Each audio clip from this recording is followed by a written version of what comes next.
Hello guys, welcome to another video. और आज की इस वीडियो में हम देखने वाले हैं फेसबुक के अंदर जितने भी हमारे ऑब्जेक्टिव्स हैं वो किस तरीके से काम करते हैं, किस ऑब्जेक्टिव को किस फेज़ के अंदर चूज़ करा जाता है और आपके कैंपेन के लिए कौन सा ऑब्जेक्टिव बेस्ट रहेगा।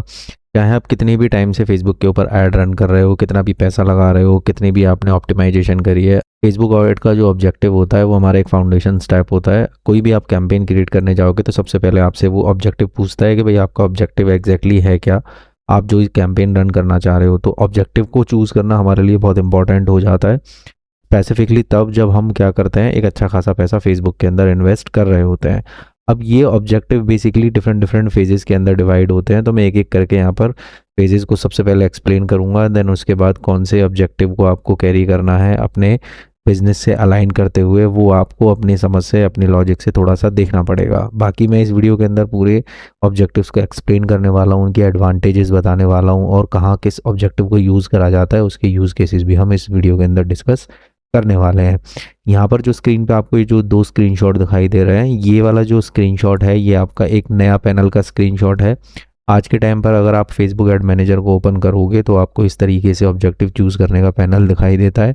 ये वाला जो पैनल है ये बेसिकली पुराना पैनल है। आज से अगर हम 1-2 साल पहले की बात करें तो फेसबुक के अंदर ऑब्जेक्टिव चूज़ करने का जो पैनल था वो कुछ इस तरीके से दिखाई देता था। अब हम यहाँ पर पहले थोड़ा सा एक पुराने पैनल को डिस्कस कर लेते हैं। अगर आप इस पैनल को ठीक ढंग से देखो तो इसमें क्या करा हुआ है, इसमें फेसबुक ने 3 स्टेजेस के अंदर आपके ऑब्जेक्टिव को डिफाइन करा हुआ है। सबसे पहली स्टेज है आपकी अवेयरनेस, सेकंड स्टेज है कंसीडरेशन एंड थर्ड स्टेज है कन्वर्जन। मानकर चलिए आपको अपने बिजनेस को फेसबुक एड्स के थ्रू प्रमोट करना है, तो आप क्या कर सकते हैं, आप इन ऑब्जेक्टिव में से किसी भी ऑब्जेक्टिव को जो आपके बिजनेस से अलाइन हो रहा हो उसको सेलेक्ट करके आप अपने कैंपेन को रन कर सकते हैं।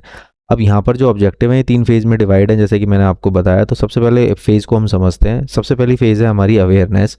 अवेयरनेस में फेसबुक आपसे ये कहता है कि जब भी आप किसी नए बिजनेस को फेसबुक ऐड के थ्रू प्रमोट करोगे तो सबसे पहले आप उसकी अवेयरनेस क्रिएट करिए। अवेयरनेस के अंदर जितने भी आप कैंपेन रन करोगे, आपका कैंपेन फेसबुक उन लोगों को टारगेट करेगा जो लोग बहुत लंबे टाइम तक किसी ब्रांड को, किसी प्रोडक्ट को या किसी सर्विस को याद रखते हैं। उसके बाद कंसीडरेशन स्टेज आ जाती है। कंसीडरेशन में वो ये कहता है कि आप अपने बिजनेस के ऊपर लोगों से इंटरेक्शन करा सकते हो। आपके पास या तो हो सकती है कि एक वेबसाइट होगी, या आपके पास इंस्टाग्राम का अकाउंट होगा, या आपके पास फेसबुक पेज होगा, राइट। जो भी आपकी डेस्टिनेशन होगी, आप क्या चाहते हो कि जब भी मैं फेसबुक के ऊपर ऐड रन करूं तो ऐड पे क्लिक करके यूज़र कहाँ आ जाए, मेरे इस पर्टिकुलर डेस्टिनेशन पर आ जाए और यहाँ पर आकर इंटरेक्शन करे। अब यूज़र का इंटरेक्शन कुछ भी हो सकता है, वो वेबसाइट पर आकर आपके पर्टिकुलर पेजेस के ऊपर क्लिक कर सकता है। हो सकता है उनमें से कुछ लोग ऐसे हों जो आपकी वेबसाइट पर लगे हुए फॉर्म को फिल कर दें। हो सकता है कुछ लोग ऐसे हों जो वहाँ पर लगे हुए फाइल को डाउनलोड कर लें, राइट। तो इस तरीके से आप क्या करा सकते हैं, अपने डेस्टिनेशन के ऊपर लोगों से इंगेजमेंट करा सकते हैं। इंस्टाग्राम के ऊपर हो सकता है लोग आपसे मैसेज के अंदर कनेक्ट हो जाएं, राइट। हो सकता है आपके अकाउंट को फॉलो कर लें। तो ये जितने भी आपके एक्शन हैं ये सारे कहाँ पर होते हैं, इंटरेक्शन कहाँ पर होते हैं, कंसिडरेशन स्टेज के अंदर। अब इंगेजमेंट अलग अलग तरीके की होती है, जैसा कि मैंने आपको बताया। यहाँ पर ये ऑब्जेक्टिव के सब टाइप हैं, राइट। जैसे ट्रैफिक, एंगेजमेंट, ऐप इंस्टॉलेशन, इनको हम अभी डिटेल में आगे डिस्कस करेंगे। एंड थर्ड स्टेज हमारी होती है कन्वर्जन, जहाँ पर आपको फेसबुक ये कहता है कि आपको अगर किसी बिजनेस के गोल को फुलफिल कराना है, ठीक है, तो वो आप क्या कर सकते हैं, कन्वर्जन कैंपेन चला सकते हैं। जनरली अगर हम फेसबुक के अंदर जब कैंपेन चलाते हैं तो हम क्या करते हैं, कन्वर्जन कैंपेन डायरेक्ट नहीं चलाते, क्योंकि ऐसा माना गया है कि जब आप कोई भी गोल सेलेक्ट करोगे तो आपके गोल 2 तरीके के होते हैं। एक होता है आपका लॉन्ग टर्म गोल, राइट, और एक होता है आपका short term goal. Long term goal के अंदर आप बेसिकली क्या करते हैं, एक प्लानिंग से लेकर चलते हैं। मानकर चलिए आपको एक शूज़ सेल करना है, ठीक है, और शूज़ को सेल करने के लिए आपको क्या करनी पड़ेगी, पहले प्लानिंग करनी पड़ेगी। सबसे पहले तो आपको अपना ऑब्जेक्टिव ही चूज़ करना पड़ेगा। जब आप फेसबुक के अंदर इस पर्टिकुलर प्रोडक्ट के लिए कैंपेन बनाने जाओगे, आपको ऑडियंस समझनी पड़ेगी, आपको अपना बजट डिसाइड करना पड़ेगा कि क्या मेरे को बजट लगने वाला है, ठीक है। बहुत सारी प्लानिंग करनी होती है, आपको अपनी क्रिएटिव्स देखने पड़ेंगे। देन उसके बाद आपके पास जब पूरी प्लानिंग हो जाती है तब आप क्या करते हो, अपने कैंपेन को डिज़ाइन करना स्टार्ट करते हो। अब कैंपेन लॉन्ग टर्म गोल के साथ अगर आप डिज़ाइन कर रहे हो तो लॉन्ग टर्म गोल को अचीव करने के लिए पहले बहुत सारे छोटे छोटे शॉर्ट टर्म गोल्स को बनाया जाता है। एंड शॉर्ट टर्म गोल्स की हेल्प से हम क्या करते हैं, एक बहुत बड़े लॉन्ग टर्म गोल को अचीव करते हैं। फॉर एग्जांपल इसको आप ऐसे समझो कि अगर आप जैसे मानकर चलिए आपको 10th फ्लोर पर जाना है, तो आप डायरेक्ट 10th फ्लोर पर जंप नहीं कर सकते ना। तो आप क्या करोगे, सबसे पहले फर्स्ट फ्लोर के ऊपर चढ़ोगे, फिर उसके बाद सेकंड फ्लोर पर जाओगे, फिर थर्ड फ्लोर पर जाओगे। तो ये क्या है, ये आपके शॉर्ट टर्म गोल हैं।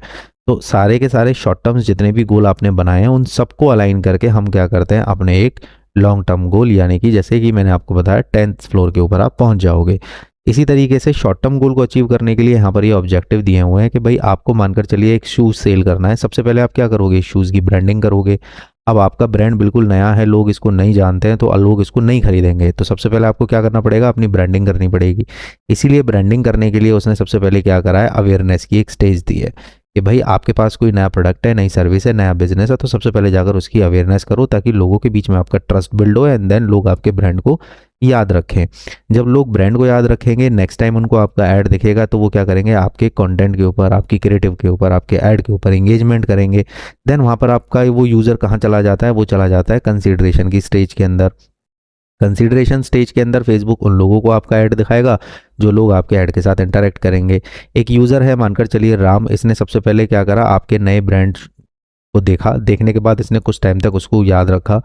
अगर मैं कहता हूँ 2 दिन के बाद उसको आपका ऐड फिर से दिखाई देता है तो बहुत ऑब्वियस बात है, ये आपके ऐड के ऊपर क्लिक कर देगा। अब जैसे ही उसने इसके आपके ऐड के ऊपर क्लिक करा तो वो कौन सी स्टेज में आ गया, कंसीडरेशन स्टेज के अंदर। तो कंसीडरेशन स्टेज के अंदर आपकी वो ऑडियंस आपको मिलेगी, आपके कैंपेन को वो ऑडियंस टारगेट फेसबुक कराएगा जो लोग आपके डेस्टिनेशन पर आपके ऐड के ऊपर इंटरेक्शन कर सकते हैं। हो सकता है लोग आपकी वेबसाइट पर चले जाएं, हो सकता है लोग आपके इंस्टाग्राम प्रोफाइल पर चले जाएं, हो सकता है लोग आपसे फेसबुक पेज के ऊपर कनेक्ट हो जाएं, हो सकता है लोग आपसे क्या नाम है आपकी एप्लीकेशन को डाउनलोड कर लें, राइट। तो डिफरेंट डिफरेंट टाइप ऑफ आपके क्या है, कंसिडरेशन के अंदर स्टेजेस हैं, ऑब्जेक्टिव्स हैं, जिनको आप फुलफिल करके अपना क्या कर सकते हैं, अपने गोल को अचीव कर सकते हो। उसके बाद जब ये यूज़र आपके 2-3 बार वेबसाइट को विजिट कर लेगा, मल्टीपल प्रोफाइल्स के ऊपर क्या करेगा, विजिट करेगा, देन इसका क्या होगा, आपकी वेबसाइट के ऊपर, आपके ब्रांड के ऊपर ट्रस्ट बिल्ड होगा एंड देन उसके बाद ये क्या करेगा, आपके सेल करेगा। जब ये यूज़र थर्ड स्टेज में आएगा तो ये आपका कहाँ जाएगा, कन्वर्जन के अंदर। तो ये आपकी कौन सी स्टेज हो गई, ये फाइनल स्टेज हो गई जहाँ पर जाकर हो सकता है ये यूज़र आपके उस शूज़ को परचेज कर ले। तो एक शूज़ को सेल करने के लिए हमने 3 स्टेजेस के अंदर काम करा। तो ये मेरा पहला शॉर्ट टर्म गोल था, ये मेरा सेकंड शॉर्ट टर्म गोल था, ये मेरा थर्ड शॉर्ट टर्म गोल था। इन सबको कंबाइन करके मैंने क्या कर दिया, एक लॉन्ग टर्म गोल को अचीव कर लिया। अब हो सकता है लॉन्ग टर्म गोल कंपनी के अकॉर्डिंग, बिजनेस के अकॉर्डिंग थोड़ा सा चेंज हो जाए, जहाँ पर आपको बहुत सारी कैलकुलेशन करनी पड़े। फॉर एग्जांपल के लिए मैं मानकर चलता हूँ कि मानकर चलो आपको, मैं इसी शूज़ का एग्जांपल ले लेता हूँ, आपको एक शूज़ सेल करना है, आपके शूज़ की कॉस्ट है 799 रुपीज़। अब यहाँ पर आप ये कहते हो कि भाई मैं एक है ना सबसे पहले अवेयरनेस कैंपेन चलाऊंगा एंड अवेयरनेस कैंपेन में मैं बजट दूंगा मानकर चलो 500 रुपये, और 500 रुपये खर्च करके मेरे वेबसाइट के ऊपर जितने भी लोग आ रहे हैं, जस्ट मेरा पर्पस क्या है कि लोगों को मेरी वेबसाइट के ऊपर लेकर आना है और एंड देन वो मेरे प्रोडक्ट को जस्ट देख लें। अवेयरनेस कैंपेन के अंदर या अवेयरनेस स्टेज के अंदर कोई भी यूज़र इतनी जल्दी परचेजिंग नहीं करता। तो मैं 500 रुपये लगा रहा हूँ एंड 500 रुपये लगाकर लोग मेरी वेबसाइट के ऊपर आ रहे हैं एंड वेबसाइट पर आने के बाद वो मेरे प्रोडक्ट को देख रहे हैं। यहाँ पर ये प्रोडक्ट बने हुए हैं जैसे मानकर चलिए, एंड इन प्रोडक्ट्स को देखकर यहाँ से वो एग्जिट हो रहे हैं। अब कहीं ना कहीं इनके दिमाग में मेरे इस पर्टिकुलर ब्रांड की, इस पर्टिकुलर शूज़ की एक इमेज क्रिएट हो गई होगी कि हाँ भाई इस नाम का बिजनेस, इस नाम का प्रोडक्ट मार्केट के अंदर रन हो रहा है। तो अवेयरनेस स्टेज में आप क्या करते हैं, अपने ब्रांड की वैल्यू इंक्रीज करते हो, ब्रांड की वैल्यू क्रिएट करते हो। अब आप एक कैलकुलेशन लेकर चल रहे हो कि भाई मैंने 500 रुपये पर डे का बजट रखा एंड 500 रुपये में मेरी वेबसाइट के ऊपर मानकर चलो 200 लोग आ गए, ठीक है, 200 विजिटर्स मेरी वेबसाइट के ऊपर आ गए। तो यहाँ पर मेरे को ये समझ में आया कि अगर मैं 500 रुपये खर्च करता हूँ तो मेरे पास डेली 200 लोग आ जाते हैं, 200 विजिटर आ जाते हैं। इसी तरीके से मैं अपने इस कैंपेन को क्या करता हूँ, नेक्स्ट 5 दिन के लिए और चला लेता हूँ, 5 डेज़ के लिए और चला लेता हूँ। तो 5 दिन में मेरा जो टोटल पैसा लगेगा वो लगेगा 2500 रुपये, और 2500 रुपये के हिसाब से मेरे वेबसाइट के ऊपर जब डेली 200 लोग विजिट कर रहे हैं तो 1000 लोग आ जाएंगे। अब 1000 लोगों में से हो सकता है कुछ लोग यहाँ पर क्या हो जाए, मेरे परचेज हो जाएं। जैसे मैं कह देता हूँ कि भाई मानकर चलो 5% लोग मेरे कन्वर्ट हो गए, तो 1000 के मानकर चलिए 50 ऑर्डर आपके जनरेट हो गए।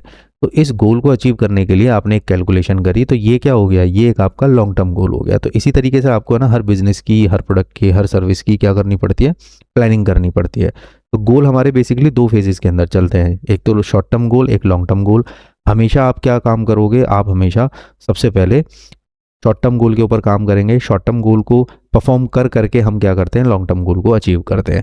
यही चीज़ यहाँ पर दी हुई है कि अगर मैं यहाँ पर बात करूँ awareness, consideration and conversion, direct कभी भी आप सेल कैंपेन वगैरह मत चलाइएगा क्योंकि वहाँ पर पैसा ज़्यादा वेस्ट होगा, आपको रिजल्ट थोड़े से कम मिलेंगे। अब यही सारे ऑब्जेक्टिव क्या कर दिए हैं फेसबुक ने नए पैनल के अंदर इस तरीके से दे दिए हैं। ऑब्जेक्टिव वही है, बस थोड़ा सा पैनल चेंज कर दिया है। जैसे अवेयरनेस का यहाँ पर भी मिल रहा है, यहाँ पर भी मिल रहा है, ठीक है, ये स्टेज है, ट्रैफिक का यहाँ पर मिल रहा है, यहाँ पर भी है, एंगेजमेंट का यहाँ पर भी है, लीड्स का यहाँ पर भी है, ठीक है। तो अलग अलग ये यहाँ पर क्या है, इन्होंने 3 स्टेज के अंदर ब्रेक करे हुए हैं, यहाँ पर सबको कंबाइन कर दिया है, राइट। बाकी वर्किंग वही है, थोड़ा सा 2025 में बहुत सारी अपडेशन आई हैं मेटा एड्स के अंदर, तो उसके अकॉर्डिंग थोड़ी सी वर्किंग चेंज हो गई है, मगर फाउंडेशन आपकी सेम वही है, फंडामेंटल्स वही सेम है। ठीक है, अब मैं क्या करता हूँ, आपको यहाँ पर एक एक चीज़ को एक्सप्लेन करता हूँ। सबसे पहले हम बात कर लेते हैं अवेयरनेस स्टेज में। दो ऑब्जेक्टिव आपको दिखाई दे रहे हैं, brand awareness and reach, right. इन दोनों में डिफरेंस होता है। अगर मैं बात करूं यहाँ पर ब्रांड अवेयरनेस की, तो ब्रांड अवेयरनेस के अंदर बेसिकली क्या होता है, फेसबुक आपके ऐड को उन लोगों को टारगेट करेगा जो लोग बहुत लंबे टाइम तक आपके ऐड को देखकर याद रखते हैं। रीच के अंदर बेसिकली क्या होता है, रीच के अंदर आपको अपने ऐड के थ्रू लोगों के बीच में अपनी इन्फॉर्मेशन ज़्यादा से ज़्यादा स्प्रेड अगर करानी है, देन आप क्या करेंगे, रीच ऑब्जेक्टिव को चूज़ करेंगे।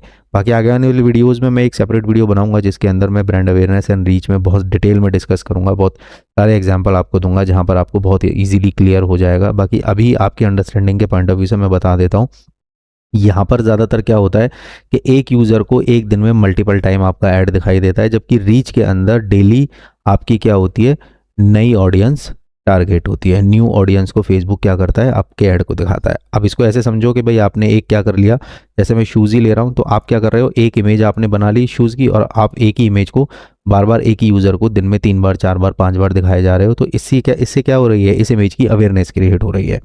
अब अगर मैं कहता हूँ कि भाई मैंने क्या करा, मैंने अपनी वेबसाइट के ऊपर या मैंने अपने प्रोडक्ट के ऊपर कोई 10% का ऑफर निकाला हुआ है, और मैं ये चाहता हूँ कि भाई ये 10% का ऑफर ना ज़्यादा से ज़्यादा लोगों तक पहुँचे, ताकि ऑफर देखकर लोग मेरी वेबसाइट पर आए और मेरे प्रोडक्ट को परचेज़ कर ले। तो उस केस में मेरा यहाँ पर ऑब्जेक्टिव क्या है, मेरे इस 10% डिस्काउंट को ज़्यादा से ज़्यादा लोगों तक पहुँचाना। तो उस केस में मैं यहाँ पर क्या कर सकता हूँ, रीच सेलेक्ट कर सकता हूँ। तो अभी आप इतना ही समझिए कि अवेयरनेस के अंदर एक यूज़र बार बार टारगेट होता है, एंड रीच के अंदर डेली नई ऑडियंस फेसबुक टारगेट करता है। उसके बाद अगर हम बात करें यहाँ पर ट्रैफिक की, तो ट्रैफिक का बेसिकली सीधा सा ऑब्जेक्टिव होता है कि अगर आपको अपनी वेबसाइट के ऊपर लोगों को लेकर जाना है, ठीक है, तो आप क्या कर सकते हैं, ट्रैफिक ऑब्जेक्टिव चूज़ कर सकते हैं। जैसे ही यूज़र आपके ऐड के ऊपर क्लिक करेगा, देन उस केस में कहाँ जाएगा, वो यूज़र आपकी वेबसाइट के ऊपर चला जाएगा। जैसे कि मैंने अभी आपको पहले भी बताया था कि भाई आपने एक ऐड बना दिया, इस ऐड के ऊपर यूज़र क्या कर रहा है, क्लिक कर रहा है, क्लिक करते ही वो कहाँ चला जाएगा, आपकी वेबसाइट पर। तो जब आप ट्रैफिक ऑब्जेक्टिव चूज़ करोगे, तो आपकी वेबसाइट के ऊपर क्या होता है, ट्रैफिक बढ़ता है। आपको नए नए यूज़र अपनी वेबसाइट के ऊपर लेकर जाने हैं, देन आप क्या कर सकते हैं, ट्रैफिक ऑब्जेक्टिव चूज़ कर सकते हैं। उसके बाद आया था एंगेजमेंट। एंगेजमेंट बेसिकली वर्क करता है आपका लाइक के ऊपर, ठीक है, कमेंट के ऊपर एंड शेयर के ऊपर। अगर आपको किसी इमेज की, किसी वीडियो की इंगेजमेंट बढ़ानी है, आप चाहते हैं कि भाई इस इमेज के ऊपर ज़्यादा से ज़्यादा लाइक आएँ, आप चाहते हैं इस वीडियो के ऊपर ज़्यादा से ज़्यादा व्यूज़ आएँ, हालांकि सेपरेट यहाँ पर वीडियो व्यूज़ का एक ऑप्शन दिया हुआ है, मगर हम इंगेजमेंट की हेल्प से भी कर सकते हैं। आपका अगर क्या नाम है, फेसबुक का पेज है, तो आप चाहते हैं कि भाई एफबी पेज के ऊपर मेरे ज़्यादा से ज़्यादा लाइक आ जाए, लोग मेरे फेसबुक के पेज को लाइक कर दें, देन आप क्या कर सकते हैं, उस केस में एंगेजमेंट कैंपेन चला सकते हैं। आपके पास अगर कोई iOS की एप्लीकेशन है, ठीक है, आपके पास कोई एंड्रॉयड की एप्लीकेशन है, ठीक है, तो आप क्या कर सकते हैं, एप्लीकेशन ऑब्जेक्टिव से इन दोनों को प्रमोट कर सकते हो, आप उसकी इंस्टॉलेशन बढ़ा सकते हो। यहाँ पर फिर वीडियो व्यूज़ का ऑप्शन आ गया। वीडियो व्यूज़ के ऑब्जेक्टिव के अंदर स्पेसिफिकली ये वीडियोज़ के लिए बनाया गया है। आपके पास आपने क्या करा हुआ है, एक वीडियो को फेसबुक के पेज के अंदर पब्लिश करा हुआ है, आप चाहते हो कि भाई इस वीडियो के ऊपर ज़्यादा से ज़्यादा व्यूज़ आएँ, तो आप क्या कर सकते हैं, वीडियो व्यूज़ ऑब्जेक्टिव को चूज़ कर सकते हो। लीड जनरेशन का बेसिकली ऑब्जेक्टिव होता है कि कस्टमर की इंक्वायरी जनरेट करना। वही कॉन्सेप्ट है कि भाई आपने एक ऐड बनाया, यूज़र ने आपके ऐड पे क्लिक करा, क्लिक करने के बाद यहाँ पर आपकी वेबसाइट पर गया, इस वेबसाइट के ऊपर एक फॉर्म लगा हुआ है, एंड देन यूज़र क्या कर रहा है, फॉर्म को फिल कर रहा है। फॉर एग्जाम्पल के लिए मैं जैसे अपनी वेबसाइट यहाँ पर ओपन कर लेता हूँ। हम जैसे क्या करते हैं, इस वेबसाइट के इस पर्टिकुलर पेज को ओपन करते हैं। पर्टिकुलर पेज को ओपन करने के बाद मैं इस यूआरएल के ऊपर लोगों को लेकर आ रहा हूँ with the help of Facebook ad. तो क्या करेंगे लोग, जितने भी लोग मेरे यहाँ पर आएंगे पेज के ऊपर, यहाँ पर एक फॉर्म लगा हुआ है, जो भी इंटरेस्टेड होगा इस कोर्स को करने के लिए, देन वो क्या करेगा, मेरे इस फॉर्म को फिल कर देगा। तो जिससे क्या होगा, मेरे इस कोर्स से रिलेटेड कस्टमर को एक तो इंक्वायरी मिल जाएगी, दूसरा मेरे को जब यूज़र किसी फॉर्म को फिल करेगा तो मेरा यहाँ पर क्या हो जाएगा, एक लीड जनरेट हो जाएगी। तो मेरा एक ऑब्जेक्टिव फुलफिल हो जाएगा, ठीक है, लीड जनरेशन का। आप अगर चाहते हो कि भाई मैसेज का बेसिकली क्या है, यूज़र आपसे या तो इंस्टाग्राम के अंदर कनेक्ट होगा या आपका मैसेंजर के अंदर कनेक्ट होगा, ठीक है, तो आप अगर यूज़र से मैसेंजर के थ्रू, इंस्टाग्राम के थ्रू एज ए मैसेज में कनेक्ट करना चाहते हो, देन आप क्या कर सकते हैं, मैसेज ऑब्जेक्टिव चूज़ कर सकते हैं। तो ये बेसिकली आपके अलग अलग तरीके के ऑब्जेक्टिव्स हैं जो अलग अलग बिजनेस के नेचर के अकॉर्डिंग अलाइन होते हैं।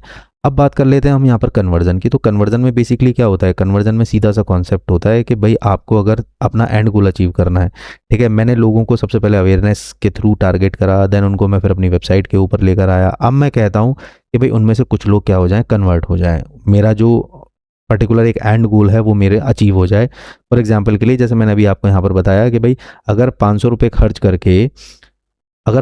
खर्च करके मेरी वेबसाइट के ऊपर 200 लोग आ रहे हैं, 200 विजिटर आ रहे हैं, ठीक है, तो 200 में से मैं कहता हूँ कि 5% ऑडियंस कन्वर्ट हो जाए, तो इसका मतलब ये हो गया कि 200 में से 10 लोग मेरे क्या हो जाएंगे, कन्वर्ट हो जाएंगे, मेरे कस्टमर बन जाएंगे। ठीक है, तो इस चीज़ को अचीव करने के लिए मैं क्या करूँगा, कन्वर्जन बेस्ड कैंपेन चलाऊँगा। कन्वर्जन बेस्ड कैंपेन जो होता है वो आपका बिल्कुल लास्ट स्टेज होती है। ठीक है, आपको स्टार्टिंग से कभी भी कन्वर्जन कैंपेन नहीं चलाना, नहीं तो आपको बहुत अच्छे रिजल्ट नहीं मिलेंगे। फेसबुक क्या करेगा, आपका बहुत सारा पैसा पहले कंज्यूम करेगा, क्योंकि जितने भी ये प्लेटफॉर्म्स है ना, चाहे आप गूगल की बात करो, चाहे फेसबुक की बात करो, कोई भी एड प्लेटफॉर्म आप ले लीजिए, ये मशीन है। ठीक है, ये एल्गोरिदम बेस्ड, आपके डाटा ड्रिवन बेस्ड प्लेटफॉर्म है। इनके अंदर अगर डाटा नहीं है, क्लिक्स नहीं है, इंप्रेशन नहीं है, ठीक है, इनको आपके प्रोडक्ट के बारे में नहीं पता, आपका डाटा प्रॉपर तरीके से क्वालिटी ऑप्टिमाइज नहीं है, देन ये कन्वर्जन बेस्ड जितने भी कैंपेन्स हैं वो काम नहीं करते, आपका बहुत सारा पैसा वेस्ट हो सकता है। कैटलॉग कैंपेन जो होता है ये स्पेसिफिकली ई कॉमर्स के अंदर चलता है। ठीक है, ई कॉमर्स में बेसिकली आपने देखे होंगे स्लाइडर्स वाले फॉर्म में जो कैंपेन चलते हैं, मैं दिखा देता हूँ आपको। सिंपल, हम यहाँ पर जाते हैं और यहाँ पर सर्च करते हैं फेसबुक कैटलॉग एड्स, राइट। आपको मैं फॉर्मेट दिखा देता हूँ वैसे अभी इमेज की फॉर्म में। तो इस तरीके के जो आपने ऐड देखे हैं ना, ये आपके कैटलॉग कैंपेन होते हैं। तो आपको अगर ई कॉमर्स के अंदर इस तरीके के कैंपेन चलाने हैं, देन आप क्या कर सकते हैं, कैटलॉग सेल चला सकते हैं। तो ट्रैफिक बेसिकली लोकल बिजनेसेस को यूज़ करने के लिए बनाया गया है। ठीक है, लोकल बिजनेस को अगर आपको प्रमोट करना है, लाइक आपका रेस्टोरेंट हो गया, ठीक है, आपका क्या नाम है, फॉर एग्जांपल के लिए ट्यूशन हो गया, ठीक है, इस तरीके के जो ट्यूशन सेंटर वगैरह हो गए, तो इस तरीके के अगर आपके सर्विस है, इस तरीके के आपके प्रोडक्ट्स हैं जो लोकल बिजनेस को सपोर्ट करते हैं, देन उस केस में आप क्या कर सकते हो, स्टोर ट्रैफिक वगैरह यूज़ कर सकते हो। अब इसके अंदर क्या होगा, आपका ऐड यूज़र को दिखाई देगा, जैसे ही वो यूज़र आपके ऐड के ऊपर क्लिक करेगा, नेविगेशन ओपन हो जाएगा ना आपकी डेस्टिनेशन तक, वो नेविगेशन के थ्रू क्या कर सकता है, आ सकता है। तो इस कैंपेन के थ्रू आप क्या करते हैं, अपनी लोकल स्टोर के ऊपर फुटफॉल इंक्रीज करते हो। तो गाइज ये पूरा ऑब्जेक्टिव है। ठीक है, इन ऑब्जेक्टिव्स को आपको अपने बिजनेस के अकॉर्डिंग अलाइन करना है। जैसा आपका ऑब्जेक्टिव आपको अपने बिजनेस के अकॉर्डिंग ठीक लगे, वो आपको ऑब्जेक्टिव चूज़ करना है। फिर भी मैं आपको सलाह दूंगा कि आप हमेशा क्या करें, स्टेप बाय स्टेप चीज़ों को प्रोसेस करें, क्योंकि फेसबुक के अंदर ऐसा कभी नहीं है, या किसी भी प्लेटफॉर्म की मैं बात करूं उसके अंदर कभी भी ऐसा नहीं है कि आप डायरेक्ट जाकर सेल कैंपेन चलाओ या आप अपना डायरेक्ट जाकर कन्वर्जन बेस्ड कैंपेन चलाओ, आपको रिजल्ट मिल जाएंगे। ठीक है, एक प्रोसेस है, इसमें ऐसा कोई मैजिक ट्रिक नहीं है, इसमें ऐसा कुछ भी चीज़ नहीं है कि भाई मैं आपको ऐसी ट्रिक दे दूं जिससे आपके कैंपेन रातों रात क्या नाम है आपको बहुत अच्छा रिजल्ट देने लगे। प्रोसेस है, प्रोसेस को बिल्ड होने में, एल्गोरिदम को, आपके प्रोडक्ट को समझने में, ऑडियंस को समझने में टाइम लगता है। तो एटलीस्ट बस एक चीज़ मैं आपको यहाँ पर बताना चाहता हूँ कि एटलीस्ट कभी भी आप कोई कैंपेन रन करें तो उसको एटलीस्ट 5 to 7 डेज तक रन करें, ताकि आपके प्रोडक्ट के बारे में, आपकी सर्विस के बारे में फेसबुक के एल्गोरिदम अच्छे से समझ लें, आपकी ऑडियंस को समझ लें, आपके क्रिएटिव को समझ लें, देन उसके अकॉर्डिंग फिर वो ऑडियंस को टारगेट करना स्टार्ट करें। तो गाइज ये पूरे ऑब्जेक्टिव्स हैं, इन ऑब्जेक्टिव्स को आपको बहुत अच्छे से चूज़ करना है जब भी आप फेसबुक के ऊपर अपने कैंपेन बनाते हैं। गलत ऑब्जेक्टिव आपकी पूरी मेहनत बेकार कर सकता है, चाहे आपने अंदर कितनी भी अच्छी ऑप्टिमाइजेशन करी हो। अगर ऑब्जेक्टिव आपने गलत चूज़ कर लिया तो मानकर चलिएगा कि आपकी सारी चीज़ें बेकार हो जाएंगी। ये नया पैनल है, इसके अंदर भी वही सारी चीज़ें सेम हैं। ये पुराना पैनल है, पुराने पैनल में थोड़ा सा इन्होंने अच्छे से एक्सप्लेन करा हुआ है, तो मैंने आपको इस पुराने पैनल के साथ ही सारी चीज़ें अच्छे से समझा दी हैं। आई होप कि आपको फेसबुक से रिलेटेड जितने भी ऑब्जेक्टिव्स हैं उनके अंदर कोई भी अब कन्फ्यूज़न नहीं रही होगी, आपको सारी चीज़ें क्लियर हो गई होंगी और आप इजीली अपने अकॉर्डिंग, अपने बिजनेस के अकॉर्डिंग क्या कर सकते हैं, अब अपने ऑब्जेक्टिव चूज़ कर सकते हैं। अगर वीडियो पसंद आई है तो वीडियो को लाइक करिएगा, चैनल को सब्सक्राइब कर लीजिएगा, नोटिफिकेशन बेल आइकन को प्रेस कर लीजिएगा ताकि फेसबुक की आगे आने वाली वीडियोज़ आपसे मिस ना हो। आज की इस वीडियो में इतना ही, मिलते हैं नेक्स्ट वीडियो में। Till then good bye, take care.